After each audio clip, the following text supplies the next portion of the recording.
निवडणुका संपल्या, नगरसेवक सुद्धा निवडून आलेले आहेत, परंतु जे आहे आता त्यांनी जे आहे नगरसेवकांनी तरी पाण्याचा प्रश्न हा सोडवलेला नसल्याचं येथील नागरिकांचं म्हणणं आहे। मी आहे सध्या अकोल्यातील प्रभाग क्रमांक 8 मधील गोकर्णा पार्क या ठिकाणी काही महिला जमलेल्या आहेत। आपण त्यांनाच विचारू, काकू काय समस्या आहे नेमकं? पाण्याबद्दल आमच्या इकडे खूप घाण पाणी येतं, गढूळ पाणी येतं आणि हे व्हिडिओ पण काढलाय आम्ही। व्हिडिओ बघून घ्या तुम्ही, त्याच्यामुळे मग आम्हाला काहीतरी हे द्यावं तुम्ही। किती दिवसांना नेमकं ते पाणी पुरवठा जेव्हा होतो ते किती दिवसांनी होतो? 8 ते 10 दिवसांनी पाणी पुरवठा होते आणि तो 2 तास असं वाटते आम्हाला की 2 तास पाणी पुरवठा व्हायला पाहिजे, कारण 8 दिवसातून एकदा नळ आल्यामुळे आम्हाला ते पाणी पुरत नाहीये आणि खूप घाण पाणी येत आहे। हे जे पाणी आहे हे नळाचं पाणी आहे का? हो, नळाचं पाणी आहे, काल आलेलं पाणी। याच्या संदर्भात तुम्ही कुठे तक्रारी केलेल्या आहेत का?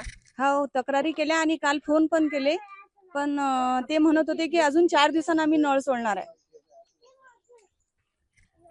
काकू काय सांगाल, तुम्हाला सुद्धा अशाच प्रकारचं पाणी मिळतं का? हो, आमच्या घरी पण अशाच प्रकारचं काल पाणी आलेलं आहे आणि ती 9व्या दिवशी आलेलं आहे पाणी आणि ती फक्त 1.5 तासासाठी आलेलं आहे पाणी।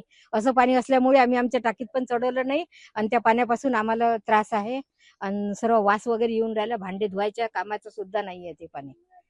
यासाठी तुम्ही नगरसेवकांना एकदा भेटल्या की त्यांना फोन वगैरे काही करण्याचा प्रयत्न काही केला नाही, का? आल्या होत्या, कोण त्या क्षीरसागर मॅडम येऊन गेलेल्या आहे, तर त्या म्हणत पहिल्या दिवशी म्हणत की टाकी धुतली म्हणून आलं म्हणे तुमच्याकडे खराब पाणी, पण नंतर काल परत आलं पाणी तर ते सुद्धा पण खराबच होतं आमच्याकडे आलेलं पाणी।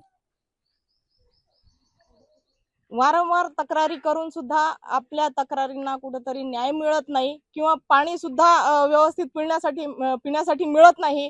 इथील नागरिकांचं एकच म्हणणं आहे की नळ जेव्हा सोडतात कमीत कमी तो 2 तास पाणी पुरवठा मिळण्यात यावा, अशी या नागरिकांची अपेक्षा आहे। वर्षा मोरे, जय महाराष्ट्र न्यूज, अकोला।